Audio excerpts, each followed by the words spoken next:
నేను ట్రూగా ఉందామని అనుకున్నా, నా రియల్గా నేనున్నా.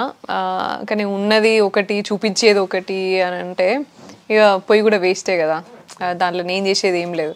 ఓకే, అంటే బిగ్ బాస్ రియల్ అంటారా ఫేక్ అంటారా? నేను నా విషయంలో అయితే ఫేకే అంటారు అబ్సల్యూట్గా. ఓకే, సో అంటే అబ్బాయి విషయంలో కూడా అన్ఫేర్ జరిగింది అని చెప్పి కూడా తను కూడా చెప్తాను. అంటే ఇప్పుడు వెళ్ళిన కంటెస్టెంట్స్ అందరూ ఇలా చెప్తూ ఉంటే మరి నెక్స్ట్ బిగ్ బాస్ ఏం కావాలి? దట్స్ వాట్, అది వాళ్ళు ఆలోచించుకోవాలి. అది నీకు నేషనల్ టీవీ లిమిటేషన్స్ అని మాట్లాడిండు నాతో నేను బజ్లా. నేషనల్ టీవీ లిమిటేషన్స్ ఏంటిదో మరి, అండ్ మీది ఏం చూపిద్దాం అనుకుంటారు మీ రియాలిటీ షోలా అనేది అది వాళ్ళు డిసైడ్ కావాలా అనిల్. అండ్ నాకు సార్ కూడా మధ్యలో లైఫ్ టైం మేనేజ్మెంట్ ఏదో సంథింగ్ అన్నారు ఒకసారి షోలా. లైఫ్ టైం మేనేజ్మెంట్ ఏం చూపించారు? నా లైఫ్ ఏం చేసినారు చూపించి మీరు? I'm lucky and I'm happy that I'm strong enough to handle, and నా ఫ్యామిలీ యష్ నా పక్కన ఉన్నారు కాబట్టి నేను ఈరోజు నేను కాన్ఫిడెంట్గా ఉన్నా. అండ్ బై మై సెల్ఫ్ నేను కూడా కొంచెం స్ట్రాంగ్ కాబట్టి ఇట్లున్నా. వేరే అమ్మాయి అయితే and what if I get suicide, like నేను చూసింటే నేను సెన్సిటివ్, డెఫినెట్ గా సెన్సిటివ్. అండ్ నేను నిజంగా చెప్తానా, నా ఇన్నర్ సైడ్ నేను చెప్తాను. నేను like you know I'm strong enough with my experiences and my life. And నేను సంపాదించుకున్నది, నాకు పొటెన్షియల్, నాకు ఇంకా చాలా నాకు పొటెన్షియల్ ఉన్నది, ఇట్లా నా హోప్, నా అంబిషన్స్ అని నన్ను బతికిపిస్తున్నాయి. కానీ నేను ఈరోజు చూసిన దానికి, నేను చేసింది ఏంది, మీరు చూపించింది ఏంది, దానికి ఐ వుడ్ హ్యావ్ సూసైడెడ్. నేను సూసైడ్ అటెంప్ట్ చేసేదాన్ని ఖచ్చితంగా. నాకు గనక ఈ హిస్టరీ లేకపోయింటే, నాకు నా పర్సన్స్ నా పక్కన లేకపోయినంటే, నాకు ఇంత స్ట్రెంగ్త్ లేకపోయినంటే, నేను ఒకటే తీసుకున్నాకి నాకు ఏదో పర్పస్ ఉన్నది లైఫ్లో, దీన్ని నేను ముందుకి ఇంకా నేను స్ట్రాంగ్గా తీసుకొని ఇంకా దీన్ని ఎట్లనో చూడాలి నేను అని అనుకున్నాను. అండ్ మేము అనుకున్న ప్రాజెక్ట్స్ చాలా ఉన్నాయి, ఇంకా నేను చారిటీ చేసే ప్రాజెక్ట్స్ ఇవన్నీ చాలా ఉన్నాయి. ఇవ్వండి ఇంద్రా బాబు అని నేను లైట్ తీసుకుంటున్నా. కానీ వాట్ ఇఫ్ సమ్మన్ ఎల్స్ నా ప్లేస్లో ఇంకొక అమ్మాయి ఉండింటే ఎట్లుండేది పరిస్థితి?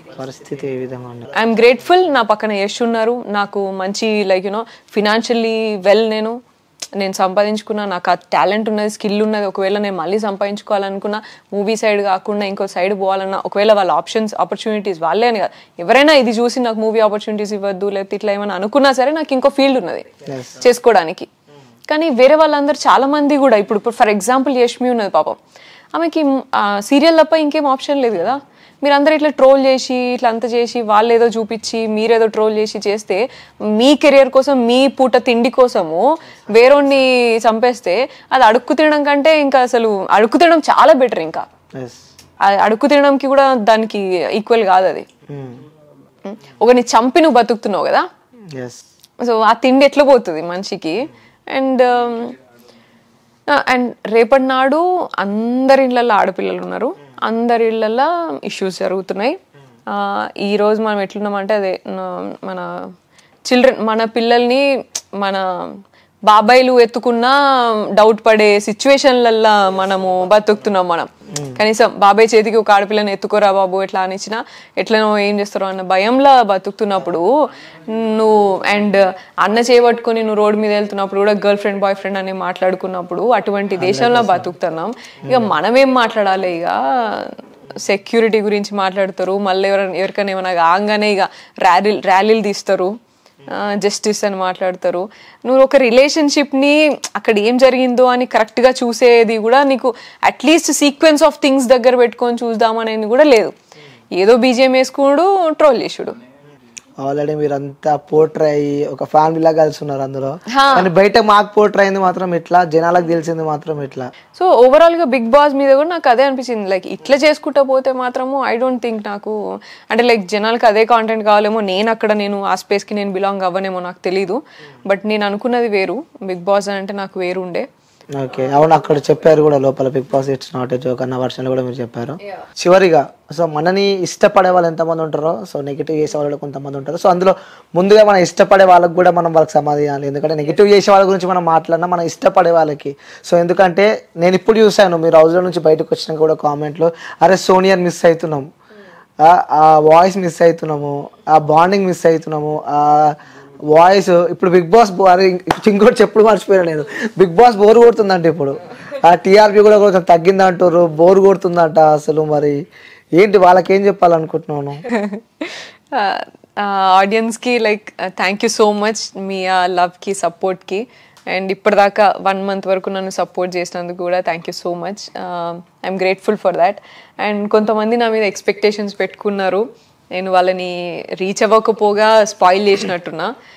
స్పెషల్లీ కొంతమంది మా మంత్ నుంచి కూడా అండ్ అన్ని ఏరియాస్ నుంచి, ఏపీ నుంచి అయితే కొంతమంది నాకు మంచి మంచి వీడియోస్ పంపించారు. అండ్ తమిళ్ మన చెన్నై తమిళ్ ఆడియన్స్ కూడా మంచి వీడియోస్ చేసి పంపించారు. And they keep texting me. Thank you so much వాళ్ళందరికీ కూడా. మీ లవ్ అండ్ సపోర్ట్ వల్ల కూడా నేను ఈరోజు ఇంత స్ట్రాంగ్గా ఇంత కాన్ఫిడెంట్గా మాట్లాడగలుగుతున్నా అని మీరు నమ్మాలి. మీరు కూడా లేకపోయినంటే నేను ఇంత స్ట్రాంగ్ ఉండేదాన్ని కాదు. Definitely you're one of the reasons. And expectations reach అవ్వలేదు, బట్ యునో మీకు కనిపించింది వేరు, నేను ఉన్నది వేరు. సో అది మీరు ఏం తీసుకుంటారు అనేది మీరు ఆలోచించుకోండి. నా బ్యాక్ వర్క్ కానీ నేను ఇప్పుడున్న విధానం కానీ మీకు అన్నీ తెలుసు. సో ఎడిటెడ్ వర్షన్స్ చూసి నమ్ముతారా, నా రియల్ వర్జన్ని నేను చూసి నమ్ముతారా అనేది, అది నమ్మి మీరు ఎక్స్పెక్టేషన్స్ చూసుకుంటారా అనేది మీరు మీకే వదిలేస్తున్నా. And thank you so much. So viewers, మొత్తానికి అయితే మనం సోనియా ఇంటర్వ్యూ అయితే తీసుకున్నాము. సో అంటే సో మనం దీన్ని కన్క్లూజన్ ఇవ్వాలంటే, సో తను లోపల హౌస్లో ఉన్నది వేరే, మనకి బయట కనిపించేది వేరే అంటారు కదా. సో క్లారిటీగా విత్ మనం సోనియాతో మాట్లాడడం, ప్రతి ఒక్కటి తను ఎక్స్ప్లెయిన్ చేయడం మనం చూస్తున్నాము. తను వేరే వర్షన్గా తను అక్కడ ఉంటే, సో పోర్ట్రే మాత్రం ఇంకోలా అయింది. ఎందుకంటే సో తను చాలా వాల్యుబుల్ థింగ్స్ చెప్పింది. ఎందుకంటే అమ్మాయిలు చాలా సెన్సిటివ్ ఉంటారు. సో ఎందుకంటే బిగ్ బాస్ మేనేజ్మెంట్ కూడా మీరు ఆలోచించాల్సిన విషయం. ఎందుకంటే సో వాళ్ళు ఎంతో కష్టపడి వాళ్ళు ఈ స్థాయికి వచ్చి బిగ్ బాస్లోకి వస్తే కోట్ల మంది ప్రేక్షకులు చూస్తారు. సో హ్యాపీగా గేమ్ ఆడొచ్చు అనుకుంటారు, కానీ వాళ్ళు ఒక బ్రదర్ లాగా, ఒక ఫ్రెండ్ లాగా, లేకపోతే something else in case boy friend కూడా మెయింటైన్ చేయొచ్చు ఇన్ కేస్ కొంతమంది ఉంటారు అలా. సో అలా ఉంటారు, కానీ దాన్ని మీరు ఇంకా నెగిటివ్గా పోర్ట్రే చేసి వాళ్ళ లైఫ్ని స్పాయిల్ చేసి, ఎందుకంటే ఇప్పుడు సోనియా కూడా మనతో చెప్పడం మనం చూస్తున్నాం అంటే, సో వాళ్ళ మనసులో ఎంత గాయం ఉంటుంది. ఎందుకంటే జనాల మనసులో ఒక్కటి ఉంటే అది వాళ్ళ మనసులో ఉండదు, అంటే ఊకేనే అది పాకుతుంది అనమాట. అంటే ఒకరి తగ్గచ్చి ఒకరికి వెళ్తూ ఉంటుంది. సో దయచేసి చెప్తున్న వ్యూయర్స్ ఎవరైతే హౌస్లో బిగ్ బాస్ని చూస్తూ ఉన్నారో, ఒక పాజిటివ్ వేతో చూడండి, నెగిటివ్గా చూడకండి. ఎందుకంటే అందులో ఏం జరుగుతుందో మనకు తెలియదు. ఎందుకంటే మనం ఆ ప్లేస్లో ఉంటే తప్ప మనకు తెలియదు. ఇంకోటి 24 hours ప్లే బిగ్ బాస్ గేమ్లో మనం చూస్తే లైవ్ కూడా ఎడిటెడ్. అలాగే మనము ఆ లైవ్లో కూడా మనం మోస్ట్లీ 1 hour చూస్తాం. 1 hour చూసి క్యారెక్టర్స్ అయితే మనం జడ్జ్ చేయలేమన్నమాట. సో ఇంకోటి మనకి ఈరోజు సోనియా ఇంటర్వ్యూ ద్వారా మనం క్లారిటీ వచ్చింది ఏంటంటే, సో అక్కడ ఏం జరుగుతుందో పర్టికులర్గా మనకి చూపిస్తలేరు. ఎందుకంటే ఆ స్టార్టింగ్ ఒక పార్ట్, లాస్ట్కి ఒక పార్ట్ ఉంటుంది. సో కట్ చేసి మధ్యలో పెట్టి వీడియోస్ చూస్తే అది కొంచెం నెగిటివ్గానే బ్లేమ్ అవుతుంది. ఎందుకంటే ఉదాహరణ డైలీ లైఫ్లో చెప్పుకోవాలంటే కూడా కొన్ని ఆ సందర్భాలలో కొన్ని కొట్లాటలు, కొన్ని గొడవలే జరిగినాయి అనమాట. ఆ చిన్న కంటెంట్ అంటే 10 minutes వీడియోలో వాళ్ళు 3 minutes వీడియో తీసి మిగతా వీడియో యాడ్ చేసినందుకు కూడా కొన్ని పెద్ద సందర్భాలు మనం చూస్తున్నాము. సో అందరూ హౌస్లా చూడండి, బిగ్ బాస్ని బిగ్ బాస్లానే చూడండి, కానీ అది పర్సనల్గా తీసుకోకండి.